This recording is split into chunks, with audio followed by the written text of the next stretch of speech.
তখনকার আমলের যে ইটগুলো দ্বারা তৈরি করা হয় এগুলো নাকি বিস্কিটের মতো হয়। দেখেন আমি কিন্তু এখন হাত দিয়ে দেখতেছি একদম সেম টোস্ট বিস্কুটের মতোই এই ইটগুলো। না জানি কত বছর ধরে টুকটুক করে এই কারুকলাগুলো আর্ট করেছেন। এই যে সাইনবোর্ড, ওই যে উর্দু ভাষায় লেখা, এরকম একটাই কিন্তু জাতীয় জাদুঘরে রাখা আছে, এখান থেকে নেওয়া। আজ থেকে 500 বছর আগের তৈরি এই মসজিদের গায়ের কারুকলা দেখলেই তা ভালোভাবে বোঝা যায়। শক্ত পোড়ামাটির তৈরি মসজিদ, তাই রং ছাড়াই সবসময় লাল হয়ে থাকে।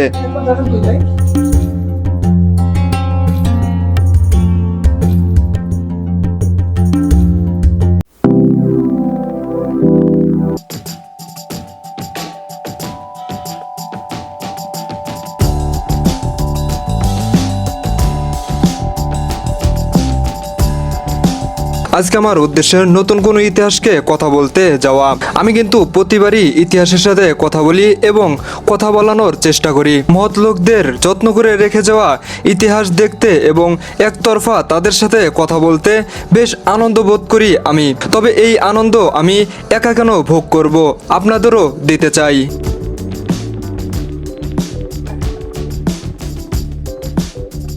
কথা বলতে বলতে প্রায় কাছেই চলে এসেছি, আর মাত্র কিছু পথ।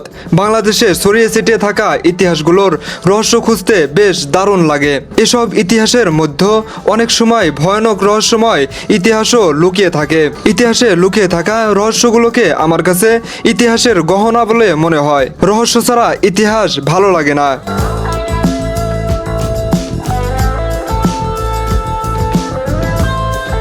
এই সবুজ শ্যামল মাঠ দেখতেই যেন কতটা সুন্দর লাগতেছে। এগুলো সব ওই সময় ধান খেত। এখানে রাস্তাটা আরো বেশি সুন্দর। এইগুলো তো এই টাঙ্গাইলের যে রাস্তাগুলো আছে এগুলো তো অনেক সুন্দর দেখা যাচ্ছে, ভালো। পুরো গ্রামটাই ইতিহাসের মতো লাগছে। চারিপাশে এই সময়ে কৃষকরা ধান লাগিয়েছে এবং বিশাল সুন্দর বড় রাস্তা দেখতে বেশ দারুণ লাগে। আসলে এমন রাস্তায় মুক্তভাবে চলাটা অনেক আনন্দকর বিষয় হতে পারে। এজন্যই কবিরা গ্রাম নিয়ে বহু ধরনের কবিতা লিখেছেন বহু ভাষায়। ইতিহাসের বিশাল স্থাপত্য দেখতে দেওয়ার চাইতে আমার পুরো গ্রামটা দেখতে সবচেয়ে বেশি ভালো লাগতেছে। চকচকে রাস্তা, রাস্তার দুধারে গাছপালা, ওহ কি দারুণ ব্যাপার। মনের ভিতর আনন্দ নিয়েই ছুটে চলছি আমি সেই প্রাচীন স্থাপত্য দেখার জন্য। আমি প্রায় স্থাপত্যটির কাছেই চলে এসেছি। কালো অন্ধকার দূর থেকে ওই তো স্থাপত্যটি দেখা যাচ্ছে। আমি নামলাম এবং হাঁটতে হাঁটতে ছুটে চললাম এর চারপাশটা ভালো করে দেখতে।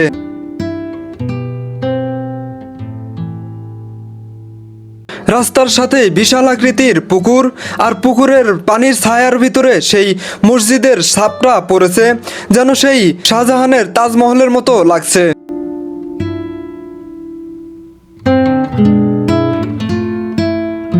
আমি আস্তে আস্তে কাছে ভিড়লাম এবং চারপাশটা ক্যামেরাবন্দি ছাড়াও অনেকক্ষণ তাকিয়ে তাকিয়ে দেখলাম।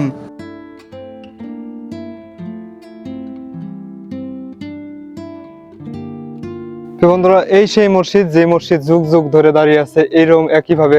হাজারো বৃষ্টি বাদল, জোর বাদলের ভিতরে কিন্তু এমন ভাবে একইভাবে দাঁড়িয়ে আছে।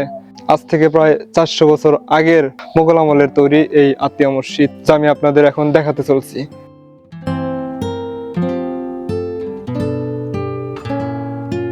মসজিদের সামনেই বিশাল পুকুর রাখা আছে, এ যেন তাজমহলের ন্যায় আকৃতি। এর ইতিহাস এবং রহস্যও অনেক শ্রুতিমধুর। এই সেই আতিয়া মসজিদ, যার ছবি 10 টাকার নোটেও ছিল। আমি একটা জিনিস শুনছিলাম যে তখনকার আমলের যে ইটগুলো দ্বারা তৈরি করা হয় এগুলো নাকি বিস্কিটের মতো হয়। দেখেন আমি কিন্তু এখন হাত দিয়ে দেখতেছি একদম সেম টোস্ট বিস্কুটের মতোই এই ইটগুলো। এইখান থেকে এই পর্যন্ত তার আয়ত্ত, আর এই যে এতটুকু চওড়া, একবার সম্পূর্ণ পোড়ামাটির মতো লাগে। কারণ তখন তো এত আধুনিক প্রযুক্তি ছিল না যে মাটিগুলো এমন ইটের মতো এখন ভাড়ায় যেরকম পুরায় এত কঠিন ভাবে পুরাইবো। আরবি আতা থেকে আতিয়া শব্দটির উৎপত্তি, যার ব্যুৎপত্তিগত অর্থ হলো দানকৃত।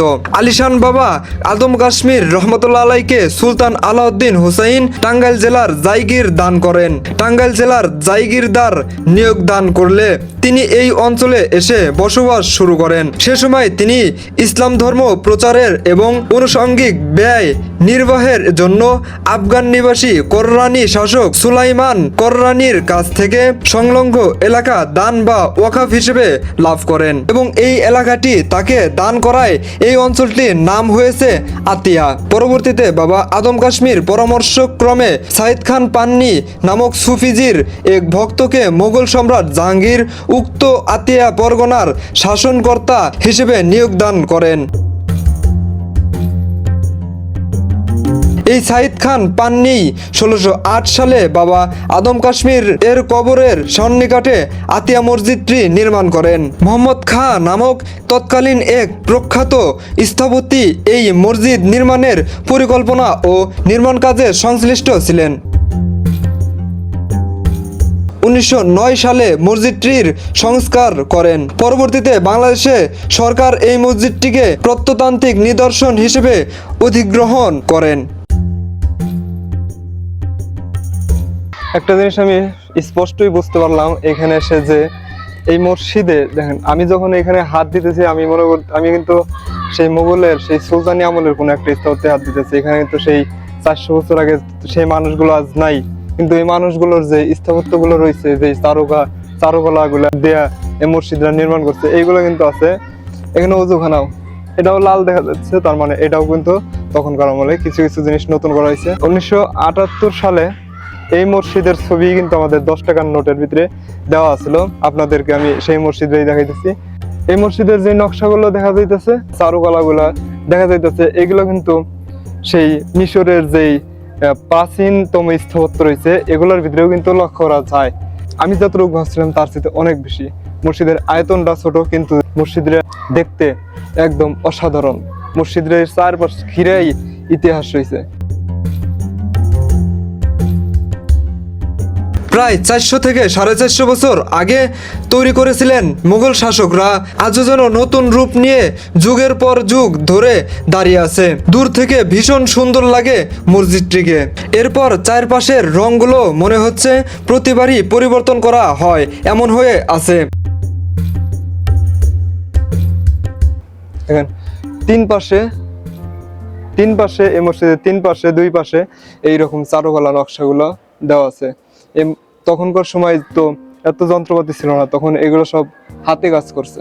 তার মানে মসজিদটা নির্মাণ করতে যে কত সময় লাগছে একমাত্র তখনকার মানুষই জানে। তো তখনকার মানুষ কিন্তু একটাও বেঁচে নাই, এই তাদের হাতের কাজগুলো এখন বেঁচে আছে। এই যতগুলো আমি ইট ধরছি, যতগুলো স্থাপত্য আমি টাচ করতেছি, প্রত্যেকটা কিন্তু আমার হাতের মধ্যে ইতিহাস বইলা দিতেছে যে এটা কখনকার কি হয়েছে এইখানে। মসজিদটির দুই পাশেই কারুশিল্প করা আছে, যা হাজার বছর পরও চিহ্নিত করে দেবে এর যুগকে। বিভিন্ন প্রাচীন ইতিহাসের দেওয়ালেও এমন কারুশিল্প দেখা যায়। কারোতে আঁকা হয়েছে বিভিন্ন রকমের লতাপাতা, বিভিন্ন রকমের ফুল। না জানি কত বছর ধরে টুকটুক করে এই কারুকলাগুলো আর্ট করেছেন। সম্রাটদের তৈরি জিনিস দেখতে সম্রাটদের মতনই বিশাল আকৃতির লাগে। পিলারগুলো বিশাল আকৃতির করে বানানো হয়েছে, দেখতে টাওয়ারের পয়ার মতো লাগে। চারপাশেই ঝোপঝাড় আর মাঝখানে একটি মধ্যযুগীয় স্থাপত্য। দেখে মনে হচ্ছে হঠাৎ করেই তৈরি হয়েছে এটি। তবে এটি তৈরি হয়েছে দীর্ঘ কয়েক বছর পরিশ্রমের পর। এটিকে হাত দিয়ে ধরলেই ভালোভাবে অনুভব করা যায়। এই মসজিদটিতে রয়েছে আরও একটি বিশেষ গুণ। কথিত প্রাচীন সব স্থাপত্যের নির্মাণের শুরুতে ছিল না কোনো ফ্যান, পাখা বা এয়ার কন্ডিশন। তাহলে কি তারা গরমের সময় গরম এবং শীতের সময় শীত নিয়ে স্থাপত্যগুলোতে বসবাস করত? এমন প্রশ্ন জাগে আমাদের মনে। তবে সেই সময় সুলতানরা এই সকল বিষয়ে বেশ জোর দিতেন। তারা এমন সকল উপাদান দিয়ে স্থাপত্যগুলো নির্মাণ করতেন যেন গরমের সময় ঠান্ডা আর ঠান্ডার সময় গরম এমন অনুভূতির সৃষ্টি হয়। এই মসজিদটার ভেতরেও ঢুকেও আমি ঠিক তেমনই অনুভব করলাম। বাইরে এত রোদ, তবুও ভিতরে কোনো গরম নেই। এই ভিতরের সাইডে একটা জিনিস খেয়াল করেন যে একদম আস্ত পাথর বলে এখানে ল্যাপ দিয়ে বসিয়ে দিছে।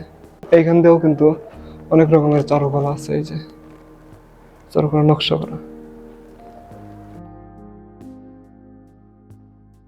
আমি দূর থেকে একজনকে দেখতে পেলাম, বেশ রহস্যময়ভাবে দাঁড়িয়ে আছে, কি যেন দেখছে। আমি এগিয়ে যেতেই আমি দৃশ্যমান করলাম এক গুহার মতো সুড়ঙ্গ।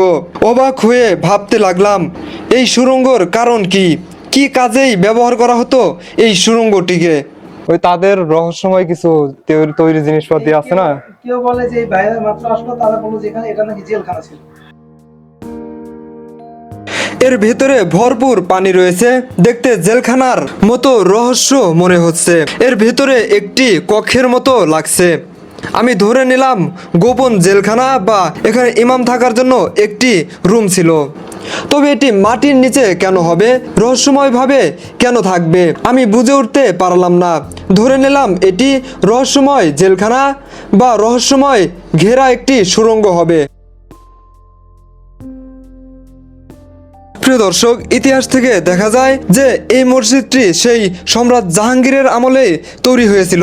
ভাবা যায় কতটা পুরাতন এবং কতটা প্রাচীন স্থাপত্যের সামনে দাঁড়িয়ে আছি আমি। সম্রাট জাহাঙ্গীর যাকে এই স্থানের জায়গির দান করেছিলেন, সেই বাবা আদম কাশ্মীরের মাজারও কিন্তু এই মসজিদ থেকে একটু দূরেই রয়েছে এবং তিনি এইখানে বসবাস করে এইখানে ইসলাম প্রচার করতেন এবং এইখানে জায়গিরের দায়িত্ব পালন করতেন।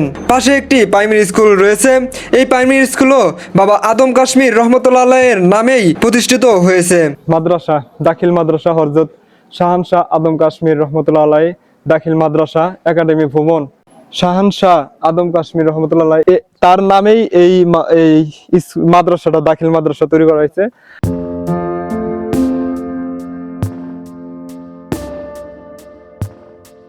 বন্ধুরা, আজকে আমি বিদায় নিচ্ছি, নিজেদের খেয়াল রাখবেন।